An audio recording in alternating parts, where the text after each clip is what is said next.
Sa Filipino call center industry, may isang pangalan na magpapatindig ng iyong balahibo. Si Junjun, ang multo ng batang lalaki. Walang nakakaalam ng kanyang kwento, ngunit ang kanyang espiritu ay patuloy na nagpaparamdam sa mga pasilyo ng mga sikat na kumpanya sa Makati at Alabang. Ang mga empleyadong nagtatrabaho sa graveyard shift ay nakaririnig ng saya at mga bulong na para bang may batang naglalaro.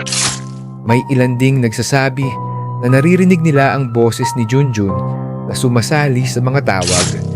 Ang tono niya'y inosente at may kasiyahan.